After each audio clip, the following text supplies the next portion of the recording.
महाराजा का शासन था, ये फिर जो भी रियासत थी ये सब सरदार वल्लभ भाई पटेल ने भारत में शामिल कर लिया। फिर ये 1961 में पंजाब एक्ट में इसको लागू कर दिया गया, जो लोकल लॉ पेप्सू के जो कानून थे वो हटाकर। इसके बाद फिर केरला में लागू हो गया 1962। पहले केरला जो है ये मद्रास प्रेसिडेंसी में आता था, बाद में केरला को अलग स्टेट बना दिया गया। उसके बाद फिर जो पांडिचेरी है, तो पांडिचेरी बहुत टाइम तक भारत में शामिल नहीं था। फिर ये जब फ्रेंच लोग चले गए, मतलब अंग्रेजों के जाने के बाद पहले पोर्तुगीज चले गए गोवा से, पांडिचेरी के 4 अलग अलग डिस्ट्रिक्ट है, जिसमें एक डिस्ट्रिक्ट कर्नाटक के पास, एक केरला के पास, एक तमिलनाडु के पास और एक आंध्र प्रदेश के पास है। तो ये 4 अलग अलग डिस्ट्रिक्ट है। तो ये पांडिचेरी में ये 1968 में ये लागू हो गया। इसके बाद फिर जो है extended union territory of Jammu and Kashmir, तो इसमें 2019 में जो हाल में अगस्त में 2019 में चेंजेस हुए हैं, तो इसमें Jammu and Kashmir reorganisation act है, ये हुआ था। और उसके बाद फिर ये जम्मू एंड कश्मीर पर भी ये लागू कर दिया गया। और उसके बाद फिर जो है बेल्लारी डिस्ट्रिक्ट में इसको 1955 में ये कर्नाटक में ये किया। पहले मैसूर था, ये मैसूर का बाद में कर्नाटक स्टेट बन गया। तो वहां से ये लोकल लॉ से इसको हटा दिया गया था और पूरे कर्नाटक पर बाद में लागू कर दिया गया था इस अमेंडमेंट से 1978 में। तो ये अलग अलग में जो है ये लॉ अलग अलग है, और इसलिए ये कुछ इसमें स्टेट अमेंडमेंट है। स्टेट को भी संविधान के अनुसार इसमें संशोधन करने का अधिकार है, और स्टेट अमेंडमेंट बने हुए इसमें इंक्लूड नहीं किए वैसे प्रेजेंटेशन में, और ना ही हमने प्रावधान इसके डिटेल में देखे, क्योंकि कुछ चीजें ज्यादा टेक्निकल या समझने में मुश्किल हो सकती है। लेकिन इसमें अलग अलग स्टेट को अलग अलग चेंजेस करने का अधिकार है, क्योंकि जहाँ पर जो है ये हमारा स्टेट लिस्ट में, मतलब संविधान का जो 7वां शेड्यूल है उसमें ये दूसरे सूची में आता है, राज्य सूची में, और इसलिए अलग अलग स्टेट में एक्ट है। और फिर एक्ट के अंडर में जो सबऑर्डिनेट लेजिस्लेशन है, तो इसमें रूल्स और रेगुलेशंस भी हो सकते हैं, और ये अलग अलग स्टेट के अलग अलग मैं सर वही कह रहा था कि अलग अलग स्टेट अलग अलग हो जाए। हाँ, ये भी अलग अलग यहाँ पे आपका हाँ जी बोलिए, जी बोलिए। I am Ashish Karan. हाँ जी सर, जी साहब कहिए। Sir, I have a two specific question actually for you, हाँ sir. Ji. Kindly say me, can anyone move to civil court upon of Section 15 and Section 13 of Easement Act 1882? अच्छा। Number 1. Number 2, sir, house owner, relation between house owner and tenant does come under Section 13 of Easement Act 1882. इसको बताता हूँ मैं, जो 13 और 15 इसके प्रावधान में बता देता हूँ, क्योंकि ईजमेंट के अलावा एक क्वासी ईजमेंट भी होता है। तो पहले हम देखते हैं कि ईजमेंट ऑफ नेसेसिटी और क्वासी ईजमेंट क्या होता है। इसमें यह है कि वेयर वन पर्सन ट्रांसफर और बेक्विज इन मूवेबल टू अनदर। ट्रांसफर का मतलब है कि जब वो हस्तांतरण अंतरण करता है संपत्ति का, ट्रांसफर ऑफ प्रॉपर्टी एक्ट में, बेक्विज जो वारिसदार, जैसे कि कोई अपनी वसीयतनामा बनाता है और वसीयत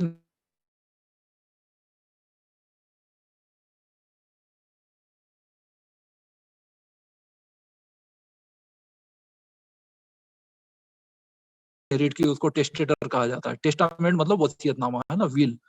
और डाइंग इन टेस्टेड मतलब ये कि वसीयत बनाए बिना मर जाना, और वसीयतनामा बनाकर जो मरते हैं, दैट इज कॉल्ड विल और टेस्टामेंट। तो टेस्टामेंट में एक होता है जो प्रॉपर्टी को ये छोड़ने वाला जिसकी डेथ हो गई, और दूसरा होता है उसको इनहेरिट करने वाला। तो ये जो है ये succession act, Indian succession act 1925 के मुताबिक होता है। is necessary for enjoying the subject of the transfer or bequest, the transfer or legatee shall be entitled to such easement. तो जहां पर भी ट्रांसफर होता है, तो ट्रांसफर के मामले में या जो संपत्ति का हस्तांतरण होता है या इनहेरिटेंस होता है, तो वहां पे जो ये जो ट्रांसफर या लीगेटी है जिसको ट्रांसफर किया जाता है, वो भी उसको भी वो ईजमेंट मिलेगा। मतलब है कि वो ईजमेंट को देने से मना नहीं किया जा सकता है। दूसरा, if such an easement is apparent and continuous, मतलब है कि वो वास्तविक रूप से दिख रहा है और वो कंटिन्यूअसली किया जा रहा है, एंड नेसेसरी मतलब वो आवश्यकता भी है, क्योंकि इसको ईजमेंट ऑफ नेसेसिटी कहा गया है। तो वो आवश्यक इसलिए है कि यदि वो ना दिया जाए ईजमेंट, तो फिर वो प्रॉपर्टी को एंजॉय ही नहीं कर पाएगा, तो इसलिए वो आवश्यकता है। फॉर जैसे कि फर्स्ट फ्लोर है, मान लो स्टेयर किसी ना हो, तो आदमी को भी फर्स्ट फ्लोर पे कैसे जाएगा, तो ऐसे में वो स्टेयर केस वगैरह वो उसमें जरूरी हो जाता है, तो इसको नेसेसिटी कहा जाता है। For enjoying the said subject as it was enjoyed when the transfer or bequest took effect, the transfer or legatee shall, unless a different intention is expressed or necessarily implied, be entitled to such easement. तो ये होता है easement। इसके बाद फिर इसमें आगे ये भी दिया गया है, मैं सी और डी पे जाता हूँ। क्लॉज सी में यह है, if an easement in the subject of the transfer or bequest is necessary for enjoying other immovable property of the transferee or testator. मतलब है कि कोई उसकी दूसरी अचल संपत्ति है और उस अचल संपत्ति पर जाने के लिए उसको वो जरूरी है. The transferee or transferor or the legal representative of the testator shall be entitled to such easement. तो ऐसे में भी easement का अधिकार बन जाता है सुखाचार का. फिर if such an easement is apparent and continuous and necessary for enjoying the said property as it was enjoyed when the transfer or bequest took effect. मतलब है कि जब वो वसीयत की गई या फिर जब वो ट्रांसफर किया गया उसके पहले से अधिकार था, तो the transferor or the legal representative or the testator shall, unless a different mention is expressed or necessarily implied, be entitled to such easement. तो जो ट्रांसफरर है वो भी मतलब बाध्य रहेगा इस easement से. और फिर where a partition is made of the joint property of several persons, कि जैसे मान लो एक बाप के सपोज 2-4 बच्चे हैं और उसमें अलग अलग बच्चों को अलग अलग हिस्सा वो देता है, या फिर एक मालिक है और वो कई लोगों को संपत्ति के टुकड़े अलग अलग बेचता है. तो ये जॉइंट प्रॉपर्टी जब होती है वो हस्तांतरित की जाती है या बेची जाती है, तब क्या होता है. तो ये ई और एफ में दिया गया है कि if an easement over the share of one of them is necessary for enjoying the share of another of them, the latter shall be entitled to such easement. तो ऐसे में फिर नेसेसिटी से वो easement क्रिएट हो जाता है, क्योंकि उस संपत्ति उस सुखाचार के बगैर वो अपनी संपत्ति तक नहीं पहुंच सकता या एंजॉय नहीं कर सकता. If such an easement is apparent and continuous and necessary for enjoying the share of the latter as it was enjoyed when the partition took effect. मतलब जहाँ पे पार्टीशन होता है, एक की संपत्ति को कई लोगों में बांट दिया जाता है, he shall, unless a different intention is expressed or necessarily implied, be entitled to such easement, and the easements mentioned in this section, clauses A, C and E, are called easements of necessity. तो ऊपर जो उदाहरण दिए गए A, C और E, ये सब easement of necessity कहा गया है. इसके बाद फिर इसमें ये quasi easement दिया गया है कि where immovable property passes by operation of law, कि जहां पर किसी कानून की वजह से या कोर्ट के ऑर्डर से जब होता है, the persons from and to whom it so passes, मतलब जिससे अंतरण होता है और जिसको अंतरण होता है वो दोनों, for the purposes of this section to be deemed respectively the transferor and transferee. तो जिससे अंतरण होता है वो ट्रांसफरर है जो ट्रांसफर करता है, और जिसको ट्रांसफर होता है उसको ट्रांसफरी कहा गया है. अब इसमें एग्जांपल दिए गए हैं, ये समझ लेते हैं कि A sells B a field then use for agriculture purposes only. अब ए ने बी को जैसे संपत्ति बेच दी. It is inaccessible except by passing over A's auction adjoining land or by trespassing on the land of a stranger. अब B को जो है वो या तो एक ही जमीन से जाएगा या फिर कोई दूसरा व्यक्ति है उसकी जमीन से जाएगा. So B is entitled to a right of way for agriculture purposes only over A's adjoining land to the field sold. तो जो खेत बेचा गया उसमें वो एक ही संपत्ति पर से वो जाएगा. फिर A, the owner of two fields, sells one to B. अब जैसे कि 2 खेत है, 2 में से एक खेत वो B को बेच देता है and returns the other. अब दूसरा उसने अपने पास रखा है. The field retained was at the date of the sale used for agricultural purposes only. मतलब वो खेत कृषि भूमि थी and is inaccessible except passing over the field sold to B.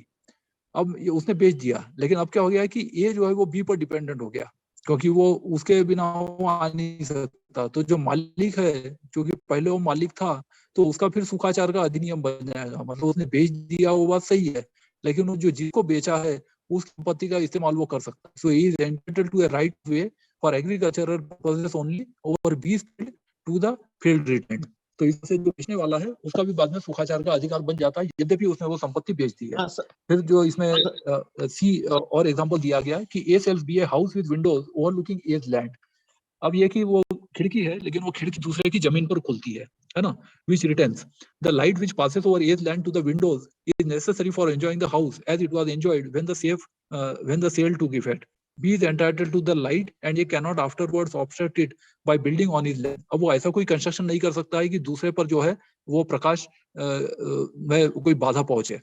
A sells B a house with windows overlooking A's land. The light passing over A's land to the windows is necessary for enjoying the house as it was enjoyed when the sale took place. So afterwards is the land to C. अब A ने उसको C को बेच दिया, तीसरे को.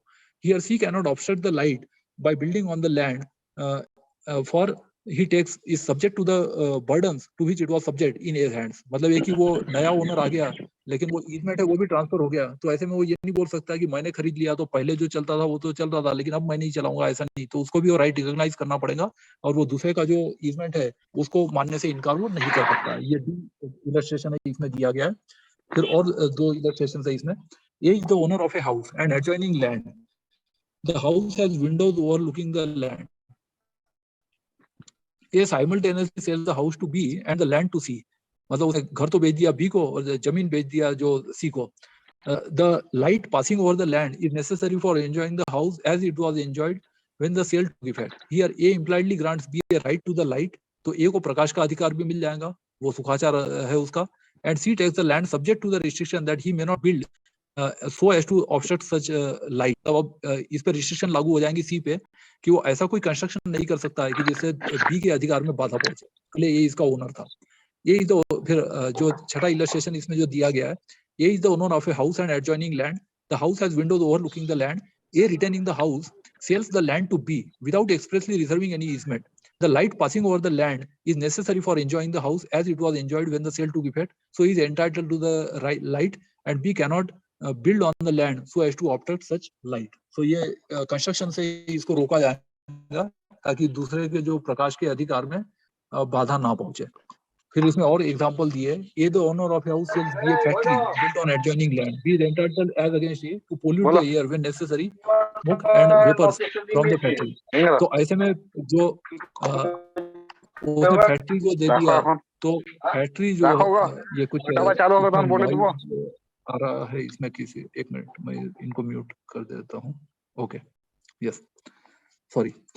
तो इसमें जो है इसमें फैक्ट्री से मान लो धुआं निकलता है और वेपर्स उससे आती है तो उसमें वो पोल्यूशन का उसका अधिकार बन जाता है। ये the owner of two adjoining houses Y and Z sells Y to B and return Z, B is entitled to the benefit of all the gutters and drains common to the two houses and necessary for enjoying Y as it was enjoyed when the same sale took effect, and is entitled to the benefit of all the gutters and drains common to the two houses and necessary for enjoying Z as it was enjoyed when the sale took effect. तो इसमें कोई भी किसी gutter या drain को block नहीं कर सकता है क्योंकि सभी का जो है वो जो यूजलेस वाटर है तो वो एक ही गटर से फ्लो होके जा रहा है। तो ये जो गटर है इस पर भी सबका कॉमन अधिकार है और उसको कोई इस तरह से नहीं कर सकता कि वो गटर को ब्लॉक कर दे ताकि पानी कहीं पे इकट्ठा होता रहे। तो ये गटर और ड्रेन है, इस पे सभी का समान सुखाचार रहेगा। फिर आई A the owner of two adjoining building sells one to A it returning the other, B is entitled to the right to lateral support from A's building and is entitled to a right to lateral support from B's building. तो यहाँ पर जो कोई नीचे रहता है ground floor पे तो वो अपनी प्रॉपर्टी को इस तरह से गिरा नहीं सकता है कि दूसरे के अधिकार पर इसमें बाधा पहुंचे। A, the owner of two adjoining buildings, sells one to B and the other to C. C is entitled to lateral support from B's building and B is entitled to lateral support from C. तो ये उसको support करने ये दोनों बाध्यकारी रहेंगे। तो ये जो सपोर्ट का जो अधिकार है आचार माना जाएगा। ये grants lands to B for the purpose of building or house thereon. It is entitled to such amount of and adjacent subjacent support from A's land as is necessary for the safety of the house. अब वो उसको support इस तरह से कर नहीं सकता कि दूसरे का घर गिर जाए। तो यदि वो सपोर्ट दे रहा है तो जो सपोर्ट का अधिकार है वो सुखाचार माना जाएगा। Under the land acquisition act 1870 जो बाद में 1894 का हो गया और वो भी रिपील करके 2013 का नया अधिनियम आ गया है। तो railway company compulsorily acquires a portion of B's land for the purpose of making a siding. The company is entitled to such amount of lateral support from these adjoining land as is essential for the safety of the siding. तो वहाँ पे जब railway खरीद लेती है तो फिर railway का अधिकार है कि वो सुखाचार का अधिकार उनको मिले। Owing to the partition of joint property, A becomes owner of an upper room in a building and B becomes the owner of the portion of the building immediately beneath it. मतलब ऊपर का और नीचे का घर के हिस्से में आता है। समझाओ। A is entitled to such amount of vertical support from B's portion partition as is essential for the safety of the upper room. तो नीचे वाला जो वो ये नहीं बोल सकता कि मैं नीचे रहता हूँ तो अपना घर में गिरा देता हूँ क्योंकि ऊपर वाला उस पर टिका हुआ है। ये lets A house and grants to B, इसमें कुछ नॉइज आ रहा है, ये इसको म्यूट कर देता हूँ मैं। Yes okay. So owing to partition of joint property, A become ये हमने देखा था। A lets a house and grounds to B for a particular business. B has no access to them other than by crossing A's land. B is entitled to a right of way over that and suitable to the business to be carried on to by B in the house and grounds. तो ये इसमें passage का अधिकार इसका बन जाता है और वो दूसरे की जमीन पर से वो जा सकता है। इसका जो 15 का आपने बोला था, 15 में बाय प्रिस्क्रिप्शन होता है। प्रिस्क्रिप्शन से जो अधिकार बनता है वो ये है कि where the access and use of light और air to and for any building have been peacefully enjoyed therewith as an easement without interruption and for 20 years, मतलब 20 साल से ज्यादा यदि वो संपत्ति का उपभोग किया गया है, and where support from one person's land or things affixed thereto has been peaceably received by another person's land subjected to artificial pressure or by things affixed thereto as an easement without interruption and for 20 years, then and where a right of way or any other easement has been peaceably and openly enjoyed by any other person by any person claiming title thereto as an easement and as of right without interruption and for 20 years, the right to such access and use of light or air support और other easement shall be absolute, मतलब 20 साल से ज्यादा यदि संपत्ति का उपभोग किया है तो जो ईजमेंट है वो उसका एब्सोल्यूट अधिकार हो जाएगा और उसको छीना नहीं जा सकता। Each of the said periods of 20 years shall be taken to be a period ending within 2 years next before the institution of the suit wherein the claim to which such period relates is contested। तो ऐसे मामले में civil suit दायर किया जा सकता है इसको कंटेस्ट करने के लिए। कुछ एक्सप्लेनेशन इसमें दिया गया, 3 एक्सप्लेनेशन है। Nothing is an enjoyment within the meaning of this section when it has been had in pursuance of an agreement with the owner or occupier of the property over which the right is claimed, and it is apparent from the agreement that such right has been not been granted as an easement or is granted as an easement, that is it has been granted for a limited period or subject to a condition on the fulfillment of which it is to cease। तो इसमें agreement में क्या लिखा गया वो शब्द देखा जाता है, ड्राफ्टिंग देखा जाता है एग्रीमेंट का कि अधिकार दिया गया है या नहीं दिया गया, या उस मामले में साइलेंट है, या उसके बारे में कितने अवधि तक दिया जाएगा, या फिर उसके बारे में कोई फीस वगैरह देनी पड़ेगी या नहीं। तो ये जो भी प्रावधान है एग्रीमेंट के वो देखे जाएंगे। सर यहाँ एक सवाल है, क्वेश्चन है sir, one second sir, excuse me, थोड़ा एक्सप्लेनेशन चाहिए। तो मान लीजिए ए का मकान में बी किराए पे रह रहा है, 12 साल हो गया है। पहले जब घुसा था 12 साल पहले बी ए का मकान में, तब एक एग्रीमेंट हुआ था 11 महीने के लिए। वो 11 महीना खत्म हो गया, उसका बाद ए कोई एग्रीमेंट नहीं किया बी को, लेकिन बी हर एक महीना उसको किराया देता है बैंक में, उसका रिसीट है बी के पास। Okay okay okay. 12 साल गुजर गया। After that one fine morning A आके बी को बोल रहा, भाई तुम मेरा मकान छोड़ दो, मैं मकान बेच दूंगा। बी को अभी दूसरा कहीं जगह रहने का जगह नहीं है और इतना जल्दी मकान ना खरीद सकता ना किराए पे मिल सकता, वो फैमिली लेकर रहता है बी। तो इस टाइम सेक्शन 15 को अप्लाई किया जाएगा?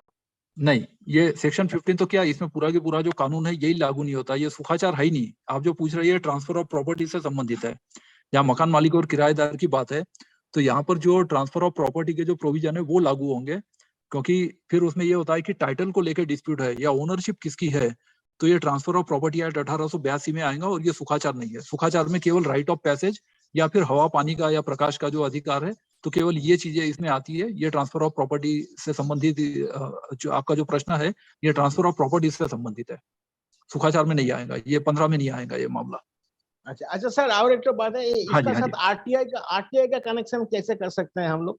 हाँ, आरटीआई में ये होता है कि जो लैंड रेवेन्यू होते हैं या जो लैंड रिकॉर्ड्स होते हैं, तो इसमें ये कि जो रिकॉर्ड्स मेंटेन किए जाते हैं, तो उसमें अमुक प्रॉपर्टी किसके नाम से है या टाइटल किसका है, ये यदि कोई जानना चाहता है तो फिर ऐसे मामले में जो पब्लिक रिकॉर्ड है उसको वो एक्सेस कर सकता है, ताकि वो इसका ये डिस्प्यूट हो सके। और इवन अदरवाइज कोर्ट को अधिकार होते हैं, तहसीलदार की कोर्ट को, कि वो खुद ही, वैसे तो तहसीलदार के पास ही रिकॉर्ड मेंटेन होते हैं, और वो रिकॉर्ड के आधार पर वो देखता है कि प्रॉपर्टी किसकी है, और फिर वो वास्तविक रूप में उसका इस्तेमाल कौन कर रहा है या जो अधिकार है वो किसका है। तो फिर ऐसे मामले में वो जो रिकॉर्ड है, रिकॉर्ड के आधार पर सूचना दी जा सकती है। सर, इस सवाल पर्सनल डेफिनेशन का डोमेन में नहीं आता है 81J में? आरटीआई एक्ट का डिनाई तो कर सकता है। 81J में मना किया जा सकता है, लेकिन उसमें फिर वो, उसमें भी एक्सेप्शन है कि उसमें मान लो डिनाई करते भी है तो पब्लिक इंटरेस्ट साबित किया जा सकता है। तो पब्लिक इंटरेस्ट है या नहीं है, वो फिर वो आरटीआई के उसमें दायरे में आएंगे और उसमें पीआईओ तय कर सकता है कि ये पर्सनल इंफॉर्मेशन है या मतलब इसमें पब्लिक इंटरेस्ट है या नहीं है। नहीं सर, तो पब्लिक इंटरेस्ट का डेफिनेशन एस्टैब्लिश करना थोड़ा मुश्किल है। क्या के लिए ए का फलाना प्रॉपर्टी ए का नाम में है ना बी के नाम में है, हमको आप बताओ। ये अगर हम सवाल पूछेंगे तो पीआईओ पूछेगा तुम्हारा क्या दरकार है, जिसका तुम्हारा नाम में नहीं है इतना उनको मालूम है, तो तुम्हारा उससे क्या लेना देना है। सेक्शन 81J में हम डिनाई कर रहे हैं।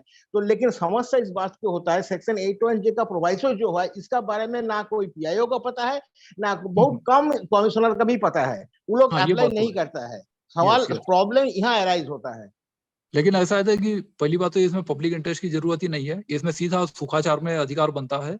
तो इसमें तहसीलदार जो होता है उसको वो रिकॉर्ड मंगाने का और ये अधिकार होता है। तो जो भी पटवारी है जिसके पास भी वो रिकॉर्ड्स है, तो वो रिकॉर्ड देख के वो देख सकता है कि अधिकार किसका है और ये जो सुखाचार है ये कौन क्लेम कर रहा है और इसका क्या अधिकार बनता है। क्योंकि जनरली जो पड़ोसी है या जो आसपास में रहते हैं या आसपास में जिसकी जमीन है, उन्हीं के बीच में ये सुखाचार के मामले होते हैं। तो ऐसे में चूंकि उसका लीगल राइट है तो पब्लिक इंटरेस्ट की जरूरत नहीं है, वैसे सीधा उनका कानून में अधिकार बनता ही है। मतलब आरटीआई एक्ट में मांगने से नहीं मिलेगा सर? आरटीआई एक्ट में मिल भी सकता, नहीं भी मिल सकता है, क्योंकि अब ऐसा है कि मान लो पैसेज है कहीं पे, अब पैसेज जो है वो एक तरह से पब्लिक राइट है, क्योंकि वो तो टाइटल किसी का भी हो लेकिन सभी लोग वहां से गुजर रहे हैं, तो फिर वो सुखाचार है और वो पब्लिक राइट भी है। तो public interest case to case basis पे डिफर करता है, कहीं पे साबित किया भी जा सकता है, कहीं पे पब्लिक इंटरेस्ट नहीं भी हो सकता है। मान लो जैसे 2 ही लोगों का है तो फिर वो उसका प्राइवेट इंटरेस्ट हो जाएगा और वो उसका लीगल राइट है, तो फिर उसमें उसको आरटीआई की जरूरत नहीं है और वो पब्लिक इंटरेस्ट भी साबित नहीं किया तब भी उसको मिल जाएगा बिना आरटीआई के। उसको 8(1)(j) का जो प्रोवाइजो है उसके लिए तो उसका हिसाब से तो देना जरूरी है। प्रोवाइजो जो है उसमें ये उसमें वो चीज आती है और वो उस प्रोवाइजो में उसको ये करना पड़ेगा। हाँ सर, वही हम बोल रहे हैं, जो प्रोवाइजो में तो देना जरूरी है, उसमें तो कोई पब्लिक इंटरेस्ट है कि नहीं है, लार्जर पब्लिक इंटरेस्ट सॉल्व हो रहा कि नहीं हो रहा, इसको वारंट हो रहा कि नहीं, देखने का नहीं है। तुम पार्लियामेंट और स्टेट लेजिस्लेचर का अगर डिनाई नहीं कर सकते तो हमको भी नहीं डिनाई कर सकता, सीधी बात है। हाँ नहीं वो, लेकिन वो प्रोविजो जो है उस पर तो मतलब सुप्रीम कोर्ट ने अब तक कमेंट ही नहीं किया किसी भी केस में। अब देखिए पिछले 17 साल के केसेस, तो उसमें ये जो प्रोविजो है, इसमें शैलेश गांधी साहब भी सही कहते हैं कि इसमें जो है सुप्रीम कोर्ट ने इस प्रोविजो को बिल्कुल ही इग्नोर कर दिया है और इस बारे में कोई भी केस लॉ हमारे पास अभी तक नहीं है। हम 2-4 केस में सीआईसी में देखा है सर, मेंशन करने से भी सीआईसी उसमें कोई अमल नहीं देता है। हाँ जी, और इवन जो हाई कोर्ट में बता रहा हूँ कि हाई कोर्ट के लगभग 6-7 अलग-अलग जजमेंट्स है अलग-अलग हाई कोर्ट के, तो हाई कोर्ट का भी इस मामले में एग्रीमेंट नहीं है, क्योंकि कुछ हाई कोर्ट इसको 8(1) का प्रोविजो मानते हैं, कुछ इसको 8(1)(j) का प्रोविजो मानते हैं। तो इसमें भी डिस्प्यूट है और जब तक ये मामला सुप्रीम कोर्ट में नहीं जाता या सुप्रीम कोर्ट इसमें अथॉरिटेटिवली बताता नहीं है, तब तक इसमें अलग-अलग हाई कोर्ट जो है इसको अलग-अलग तरह से इंटरप्रेट करते जा रहे हैं। ये भी एक प्रॉब्लम है। ये बर्निंग इशू हो गया है एकदम। हाँ, yes. It has become a burning issue sir. हाँ, ये लेकिन अब वो फिर तभी हो सकता है कि ये हाई कोर्ट के जो जजमेंट्स है अलग-अलग, इसको कोई सुप्रीम कोर्ट में ले जाए, तो फिर सुप्रीम कोर्ट इसको अथॉरिटेटिवली डिफाइन कर सकता है।